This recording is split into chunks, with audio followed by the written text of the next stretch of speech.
The Lost Episode, The Amazing World of Gumball, The Endless House. It was a quiet Sunday evening when Gumball and Darwin returned home from their weekend adventures. The familiar red door of the Watterson house stood before them, but something felt different. The air was too still, the shadows too perfect.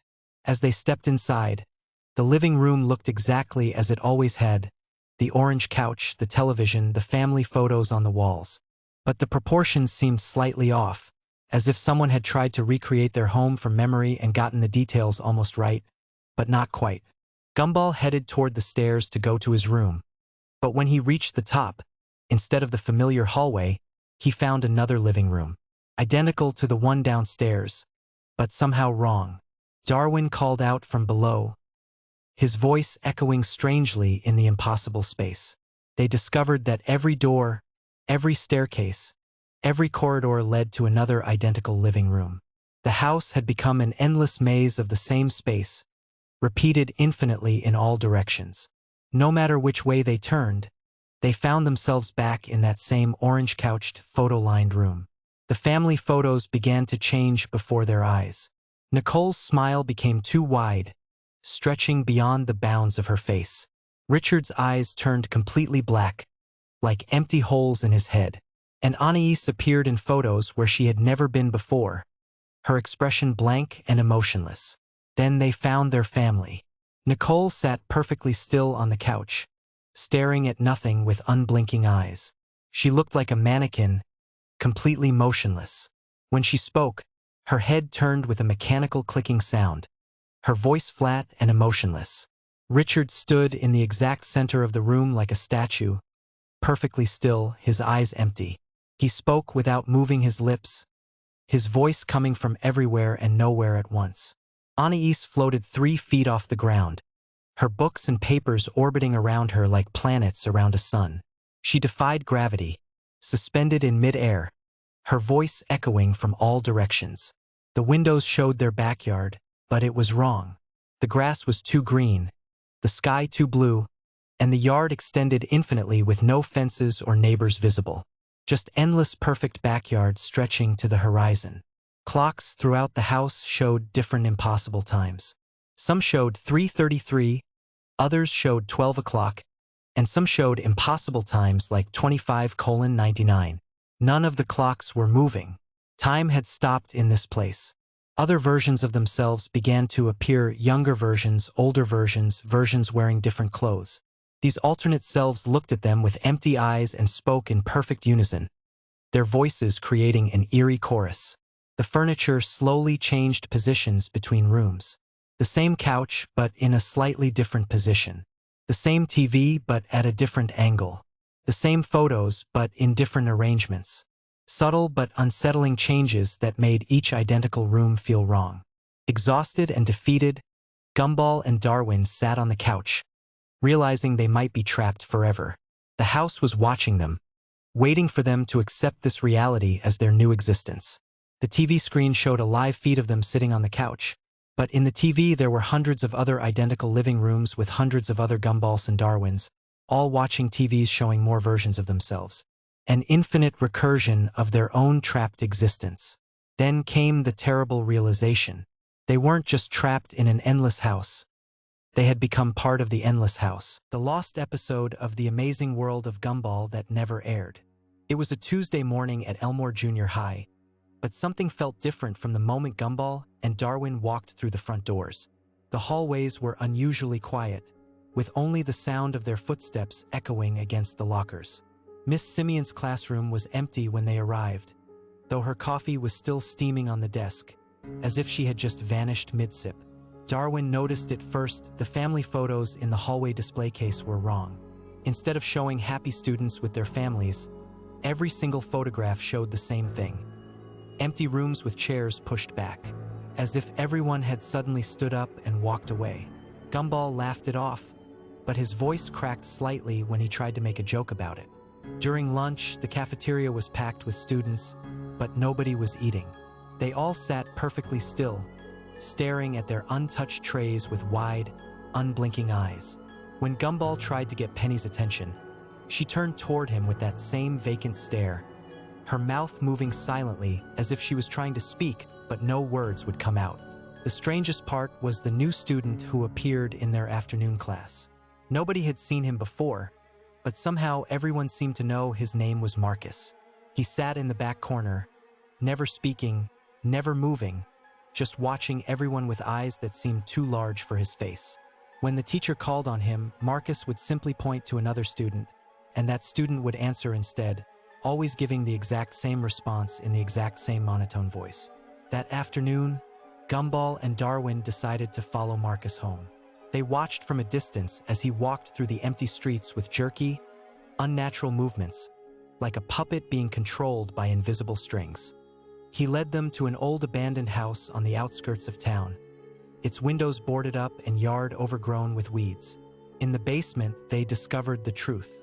Marcus stood among dozens of old television screens, all showing surveillance footage of the school from above. The students moved like tiny figures in a maze, following invisible patterns. Marcus himself was no longer recognizable as human. His form shifted and blurred like a badly tuned signal. They ran. They ran until their lungs burned and their legs gave out. The next morning, everything was back to normal. Marcus was gone, as if he had never existed. The teachers had no memory of him. The students acted like nothing had happened. But sometimes, when Gumball and Darwin looked carefully, they could still see the patterns, the invisible strings, and they knew that somewhere Marcus was still watching. The lost episode of The Amazing World of Gumball that never aired. It started when Gumball found an old yearbook in the school library that nobody remembered being there.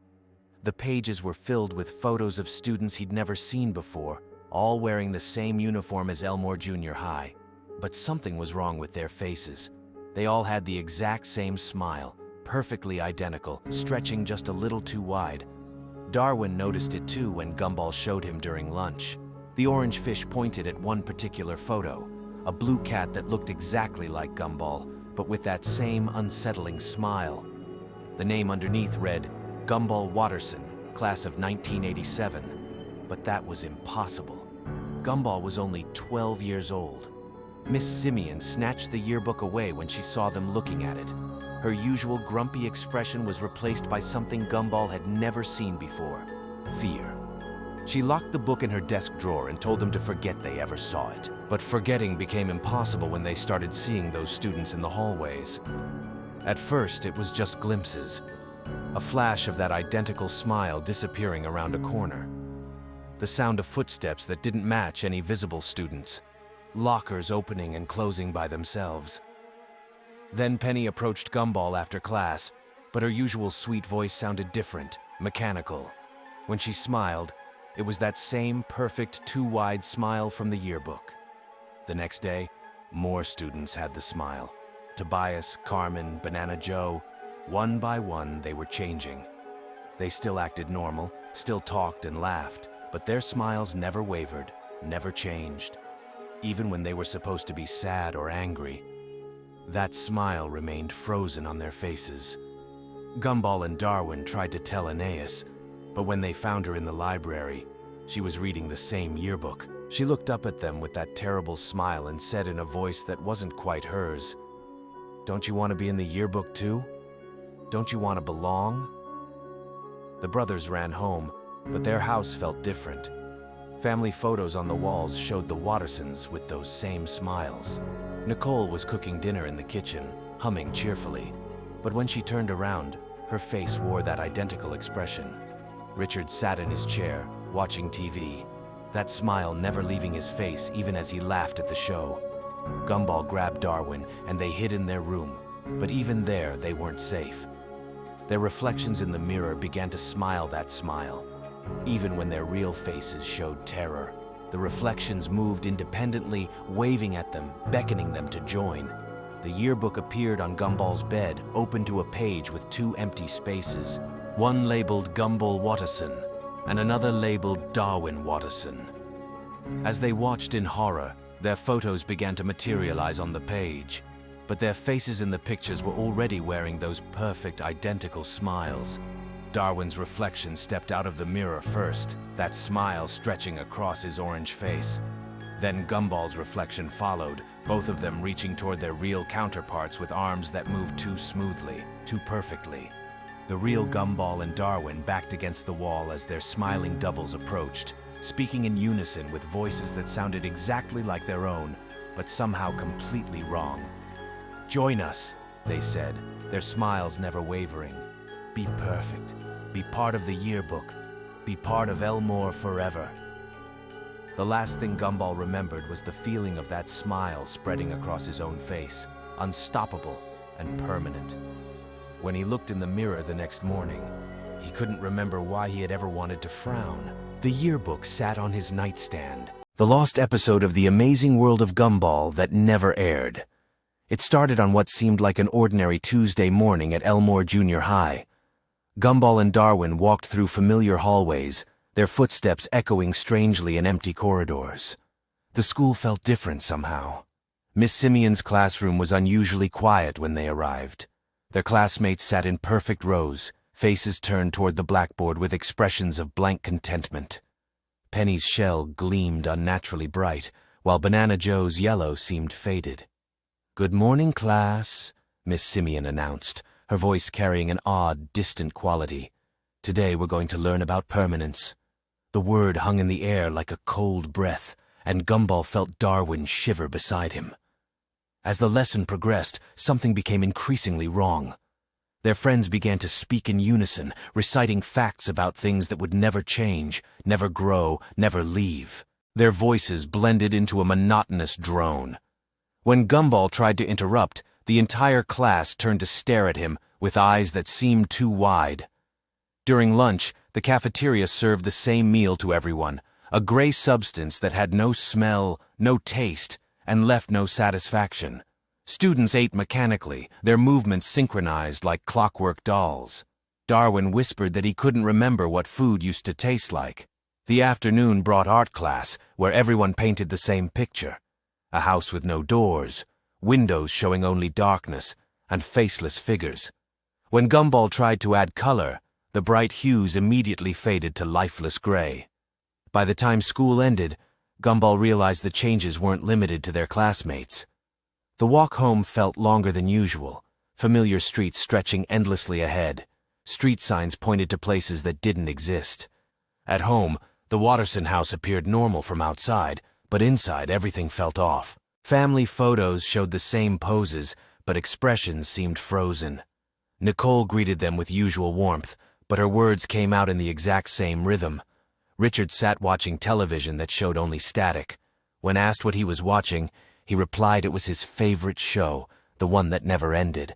Aeneas looked up from a book with blank pages. That night, Gumball lay in bed listening to sounds of his family going through nightly routines, but the sounds repeated in perfect loops. Nicole's footsteps, Richard snoring, Aeneas turning pages. As days passed, Gumball noticed that time itself seemed stuck. The clock showed the same time every morning, and the calendar never changed. His family continued their routines with mechanical precision. The most terrifying realization came when Gumball looked in the mirror and saw that his own reflection had begun to match the others. His expressions were becoming fixed. In his final moments of awareness, Gumball understood that Elmore was becoming perfect, a place where nothing unexpected could happen, where every day was exactly like the last. The lost episode of The Amazing World of Gumball that never aired. It was a Tuesday morning at Elmore Junior High, but something felt different from the moment Gumball and Darwin walked through the front doors. The hallways were unusually quiet, with only the sound of their footsteps echoing against the lockers. Their classmates were there, but they moved in perfect synchronization, their heads turning in unison as the brothers passed by. In their classroom, Miss Simeon stood at the blackboard, writing the same equation over and over again. When Gumball raised his hand to ask a question, she turned around with a smile that stretched too wide across her face. Her eyes had become completely black, reflecting nothing. The other students continued to stare straight ahead, their expressions blank and identical. During lunch, Gumball noticed that everyone was eating the same meal, a gray, shapeless substance that seemed to move on its own. When he tried to speak to Penny, she responded in a voice that wasn't quite hers, speaking words that made no sense, but somehow felt terrifyingly important. Darwin tugged at his brother's sleeve, pointing to the cafeteria windows where the sky had turned an unnatural shade of purple. The school bells began ringing continuously, a sound that grew louder and more distorted with each chime. Students started walking in perfect lines toward the gymnasium, their movements mechanical and precise. Gumball and Darwin tried to resist, but found their own feet beginning to move against their will, following the crowd down corridors that seemed to stretch longer than they remembered. In the gymnasium, Principal Brown stood on a stage that hadn't been there before, speaking in a language that hurt to hear. The words seemed to crawl into their minds, making them forget who they were and why they had been afraid. One by one, their classmates' faces began to change, becoming smooth and featureless, like unfinished drawings. Gumball felt his own face beginning to change, his distinctive features starting to fade. Darwin's orange color was draining away, leaving him pale and empty. They tried to call out to each other, but their voices were becoming the same monotone sound that everyone else was making. The last thing Gumball remembered was the realization that this wasn't just happening at school. Through the windows, he could see that all of Elmore was transforming, becoming a place where nothing was different, nothing was special, and nothing would ever change again. The episode ended with the Watterson house completely silent, the family sitting motionless at the dinner table, their eyes reflecting the same empty darkness that had consumed everyone else in their perfect, terrifying world. The lost episode of The Amazing World of Gumball that never aired. It was Tuesday morning at Elmore Junior High, but something felt wrong from the moment Gumball and Darwin walked through the front doors. The hallways seemed longer than usual, stretching endlessly, and the familiar student chatter was replaced by unsettling silence. Their footsteps echoed strangely. In first period, Miss Simeon was nowhere to be found. Her desk sat empty, with only a piece of chalk writing itself across the blackboard. The words appeared slowly. Today's lesson is about disappearing. Their classmates sat motionless, staring straight ahead with blank expressions. Penny was there, but her shell looked different. Dark, jagged cracks pulsed across its surface. When Gumball tried to speak to her, she turned her head completely around, her eyes now hollow black voids. The lunch bell rang distorted, like it was playing backwards and forwards simultaneously. In the cafeteria, Banana Joe told jokes to an empty table, laughing hysterically while tears streamed down his face. Tobias stood frozen, his rainbow colors draining away until he was just a gray silhouette. Darwin noticed their reflections in the windows weren't moving with them. Instead, their mirror selves pointed frantically behind them, mouths open in silent screams. When they turned around, nothing was there, but their reflections had vanished entirely. In the library, Carmen read a book with blank pages, turning each empty page carefully. When Gumball asked what she was reading, she looked up with a smile too wide. "The story of everyone who used to be here," she whispered. As the day progressed, students began to fade. First, their voices became whispers, then their colors dulled, and finally they became transparent before disappearing. Bobert was the last to go, his voice glitching. Error, students not found. By the final bell, only Gumball and Darwin remained. The hallways now felt impossibly short, with doors leading to rooms that couldn't fit in the building. They walked in circles, passing the same lockers repeatedly. The exit doors wouldn't open. Every push made them swing inward instead of out, leading back into the school. The windows showed only darkness outside, as if the world beyond had ceased to exist. In the principal's office, they found a note in handwriting that kept changing. The school remembers everyone who attended, but sometimes forgets to let them leave. As night fell inside the school, they heard faint sounds of their missing classmates. Voices echoed from within the walls, calling for help. The school had collected them all. The final horror came when they realized they were beginning to fade too. Their bright colors became muted, their voices quieter. They tried to run, but their feet barely touched the floor. In the last moments before disappearing completely, Gumball whispered, "At least we'll be together." But Darwin's response came from far away. The school had won.